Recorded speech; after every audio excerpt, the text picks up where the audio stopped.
The mine in the Mojave, the forgotten place. It was the end of my senior year in high school, and summer was just around the corner. Like many of my friends, I was counting the days until graduation, but not because I was excited for the ceremony or even the after party. No, it was because I was itching for adventure, the kind that only came from venturing off the beaten path. If there's one thing we loved to do in Nevada, it was urban exploring. It didn't matter whether it was old buildings, forgotten tunnels, or strange locations that felt like they were stuck in time. The thrill came from discovering places no one else dared to go. We never vandalized, never made a mess, just explored. And one thing was clear, if there was an abandoned building, tunnel, or mine, we'd find it. That was my group's thing. Charles was the one who always found the weirdest spots. He was the quiet, enigmatic guy who had a way of uncovering places no one else seemed to know about.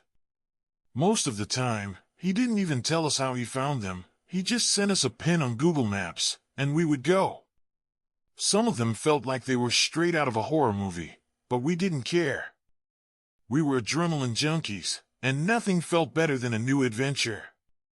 One day, Charles sent us a screenshot of a mysterious Instagram account. The profile was strange, very few followers, blurry photos, and an eerie tone in the comments section. The caption on one of the posts caught my eye. Dozens of abandoned mine shafts in the Mojave Desert if you know where to look. At first, I thought it was just another creepy troll account, but Charles assured us that he'd been in contact with the person behind it, and they'd given him coordinates. Of course, Charles jumped on the opportunity to check it out. He was obsessed with the idea. So, that Saturday, it was me, Charles, and James, my other best friend. I had a Wrangler that was perfect for off-road driving, so we packed up and hit the road. The coordinates weren't specific, they were just somewhere in the middle of the Mojave Desert, far off the main roads. We turned off the paved highway nearly half an hour earlier, following a barely visible dirt path. It felt like we were driving into nowhere. Nothing but sand, rocks, and the occasional cactus as far as the eye could see. I kept checking my phone, even though I knew we had no service. James, who had been grumbling in the back seat about how this whole thing was a waste of time, began to get even more frustrated. He kept saying we'd been scammed, that Charles had fallen for some internet prank. But Charles refused to give up. After what seemed like an eternity of endless sand and silence, James, ever the skeptic, pointed out something strange off to the side. At first, I thought it was just more rocks, but as we drove closer, I saw it, a half-collapsed wooden structure, built into the side of a slope. The entrance was partially caved in, but there was still a dark hole behind the support beams. Charles was quiet at first. He pulled out his phone, opened the offline map he'd downloaded earlier, and dropped a pin on the spot. Then he turned to James and said, "Told you." James, though, just muttered that it was lucky timing, but even I had to admit, it was insane. We'd been driving in circles for what felt like forever, and somehow, we had actually stumbled upon something. I parked the Wrangler a few yards from the entrance, on a flat patch of dirt. We all got out and grabbed our gear. Charles, ever the planner, had brought masks for all of us, just in case. We walked up to the mine, and I'll be honest, the closer we got, the sketchier it looked. Charles picked up a rock and tossed it into the darkness, and we all waited in silence. A few seconds later, we heard it, clang, clang, clang. It was deep. Far deeper than I had expected. Without a word, Charles started the descent. The shaft wasn't a straight drop but sloped at a steep angle, making the climb down a bit tricky. The walls were lined with old wooden beams. They seemed sturdy enough, but I couldn't shake the feeling that the whole thing could collapse at any moment. As we went deeper, the temperature dropped, and the silence was suffocating. We didn't even see any light coming through from the entrance anymore. It was eerily quiet down there. Eventually, we reached what felt like the bottom. the tunnel widened, and we found ourselves standing in a larger underground space. There were rusted rails half buried in dirt, thick layers of dust on everything, and scraps of metal and wood scattered around. It smelled stale, almost like decay, and I felt a strange chill run down my spine. But we pressed on, picking a random tunnel to explore. There wasn't much to see, honestly. It was just more of the same, abandoned supports, old mining equipment, and broken bits of wood and metal. That's when we heard it. At first, it was faint, barely audible. A scraping sound, like metal or wood being dragged along the ground. It was distant, but as it got louder, I could tell we weren't alone down there. We all froze. It didn't sound like anything natural, but I convinced myself it was just the wind or maybe a loose piece of metal somewhere deep in the mine. But then it came again, louder this time. It was getting closer. Charles raised his hand, signaling us to turn off our flashlights. We did. Total darkness. The sound kept coming, scraping and dragging, and it felt like it was right behind us. My heart was pounding. What the hell was that? For what felt like a minute, maybe more, we stood in silence, waiting for the sound to stop. But it didn't. Then, just as my nerves were about to snap, James accidentally flicked his flashlight on and off. Clang! A loud metallic noise echoed through the tunnel, coming from somewhere deep in the dark. Then, a sound unlike anything I've ever heard, a scream. It wasn't human, not even close. It was animalistic, raw, and filled with pure terror. That was enough. We turned around and ran, not caring about how loud we were. My heart was in my throat, and my legs were pumping as fast as they could. But I was in the back, struggling to keep up. Then, I tripped. My shoe flew off, and I nearly collapsed, but I had no time to go back for it. I just had to keep moving.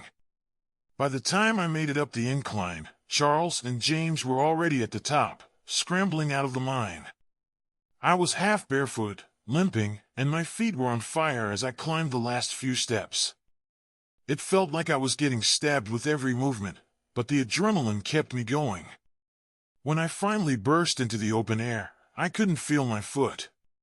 James and Charles had to nearly drag me to the car. I could barely even sit in the driver's seat, so James took over. We sped off, not caring about the road, not caring about anything except getting the hell out of there. We didn't talk. There was nothing to say. We all knew what we had just experienced wasn't normal. At the hospital, I got a tetanus shot. They cleaned up my wounds, removed the splinters from my feet, but I couldn't walk right for days. My mind kept drifting back to that scream. What the hell had we encountered in that mine? A few days later, James remembered he had dropped his wallet near the mine. He suggested we go back to get it. No way were we going back inside, though, but we did drive out there just to check. The wallet was gone. But we did find something else. My shoe. It was lying near the entrance, torn up. Chunks were missing, and there were actual bite marks on it.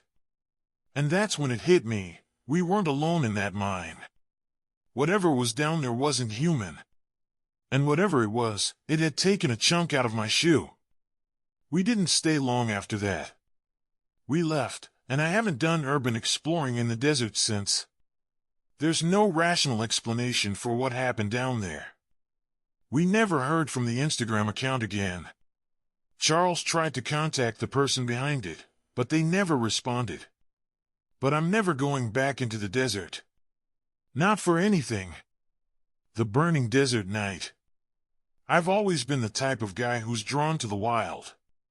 While most people talk about vacations involving resorts or bustling cities, I always preferred camping trips. There's something about being in the middle of nature, away from the noise of the world, that's always appealed to me.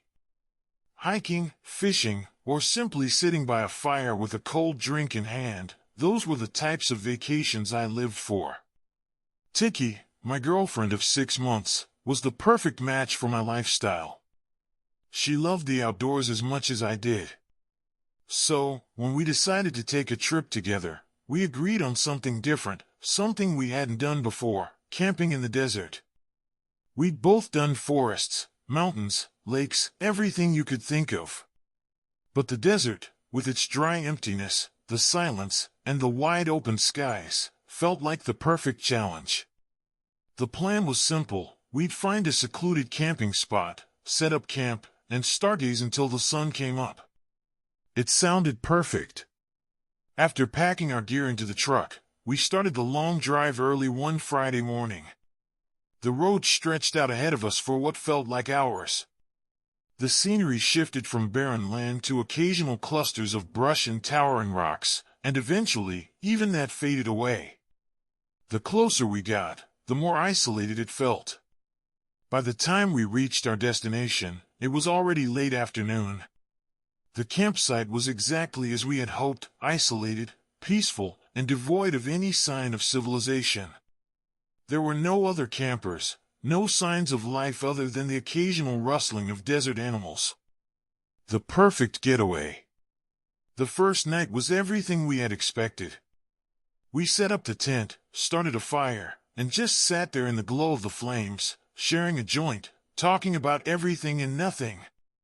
The sky was clear, the stars were bright, and the desert was quiet, save for the occasional wind sweeping across the sand. It was the kind of peace that made everything else in the world feel far away. But there was something off. At first, we dismissed it as the unfamiliarity of the place. It was quiet, almost too quiet, and when we both heard it, the low, drawn-out sound, it made us pause. "What was that?" Tiki asked, her voice quiet, as if afraid to disturb the stillness. I frowned, listening closely. It was like a howl, but deeper. The sound came from far away, and at first, I chalked it up to some animal, maybe a coyote or a mountain lion. "Probably nothing," I said, trying to brush it off. "Just desert wildlife." We didn't think much more of it. The second night, the same thing happened. Around the same time, just as we were sitting by the fire, the same eerie moan echoed across the desert. It was unsettling, but we were determined not to let it ruin our trip. "Just the desert," I said, half laughing. "It's got a way of making everything sound weird." But that night, things took a different turn. I woke up to the sound of footsteps outside the tent. At first, I wasn't sure if I was dreaming. The desert is known for its strange sounds, after all. But the footsteps were slow, deliberate, almost calculated. Someone, or something, was out there. I held my breath and listened, straining my ears to make out any detail. The steps weren't animal-like. They were too steady, too human. I wanted to wake Tiki, but something held me back. I stayed perfectly still, my heart pounding in my chest, every muscle frozen in fear. The steps stopped just outside the tent, a few feet away. And then, there was nothing. Silence. I didn't dare move. I stared at the ceiling of the tent, not blinking, waiting for the next sound, the next movement. But nothing came. It was like whoever, or whatever, was out there was just waiting. Watching. Then, without warning, I heard it. A flick, a sharp, unmistakable sound of a lighter being struck. A small orange glow appeared through the fabric of the tent, flickering in the dark like a distant firefly. It hovered for a few seconds at waist height, just off to the side. I stared at it, not moving, not even breathing. The glow grew brighter, bigger, like someone was holding a flame. I could see the silhouette of the light moving slowly, back and forth, like it was searching for something. And then, without warning, the flame flared up.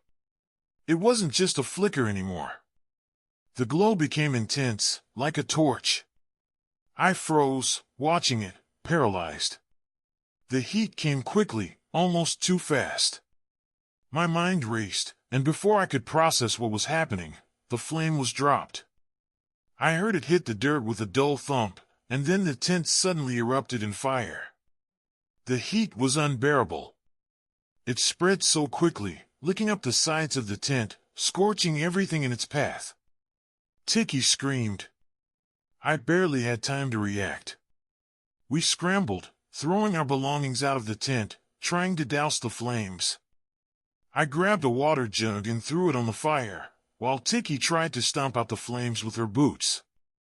It took all of our strength to get the fire under control, but half of the tent was already ruined. We were left standing in the night, the burning wreckage of our shelter smoldering behind us. I grabbed the flashlight and scanned the area, desperately searching for the person who had set our tent on fire. But there was no one. No trace. Not even a shadow. Tiki and I grabbed what we could and started walking. We had no idea which direction we were going, but we knew we had to get out of there. The desert was vast and empty, and the only light we had was the beam of the flashlight. We moved quickly, hoping to find the truck, but as we walked, I started hearing it again. That same distant scream. But this time, it didn't stop. It kept going, an agonizing wail of something in pain, something suffering. And then another scream joined it. And another. They were all coming from behind us, echoing in the night, getting closer. I didn't say a word. I grabbed Tiki's arm, pulling her along as we quickened our pace. We had to make it to the truck. Somehow, by some miracle, we did. We found it, parked a little off the road, and threw our gear into the bed of the truck. My hands were shaking as I started the engine. We drove away as fast as I could, but I couldn't stop looking in the rearview mirror. Those screams echoed in my mind, and every time I glanced back, I thought I saw something moving in the desert behind us, just out of sight. I didn't stop driving until I saw other cars again. Until the desolate stretch of road was behind us. Tiki didn't say anything, but I could feel the tension in the truck. She was holding it together, but I knew she was just as scared as I was. We called the police once we got to a town, reporting the incident. But no one believed us. No one had seen anything. They claimed it was just a wild animal. The desert, it seems, has a way of hiding things. And the screams? They stayed with me. Every time I close my eyes, I can hear them. The echoes. And I wonder, what was really out there in the desert that night? The silent call from the desert. Growing up, I'd always had my suspicions about my mother's past. It wasn't that I thought she was hiding anything particularly sinister. It was more that she was incredibly skilled at deflecting questions about her life before she moved to the United States. For as long as I could remember, whenever I asked about her childhood or family, she'd either laugh it off or change the subject entirely. My dad always told me it was because she had some traumatic experience in her past, something she didn't want to revisit. But I couldn't help but feel that there was something more to it. I didn't think too much about it when I was younger. I just accepted the fact that my mom avoided talking about her past. But as I got older, I started to notice the small things, tiny clues that didn't add up. Her stories about her family were always vague, and there were never any photos or keepsakes from her early life. The only thing she ever mentioned was her dad's political connections and her mother's criminal ties, though she never elaborated further. The most mysterious part of all was a name. One night, when I was around 10 or 11 years old, I woke up to use the bathroom. As I passed the living room, I heard my mom talking in a quiet, hushed voice. She was speaking in Spanish, a language I didn't understand at the time, but I could make out one name clearly, R. It was odd. My mom had never mentioned anyone named her before, and the way she said it, so deliberately, as if speaking about someone important, caught my attention. I was too scared to enter the room, but I flipped the light switch on instinctively. She immediately hung up the phone and stared at me with a look I'd never seen from her before. There was no anger, but something colder. something that made the hair on the back of my neck stand up. "Go back to bed," she said. I did, but I couldn't shake the feeling that I had just stumbled into something I wasn't meant to know. Years passed, and I put it out of my mind. My mom continued to keep her past locked away, and I never pushed it further. But that feeling, that strange unease, lingered with me. It wasn't until almost a year ago that I had a strange encounter that forced me to confront the truth about my mother's past.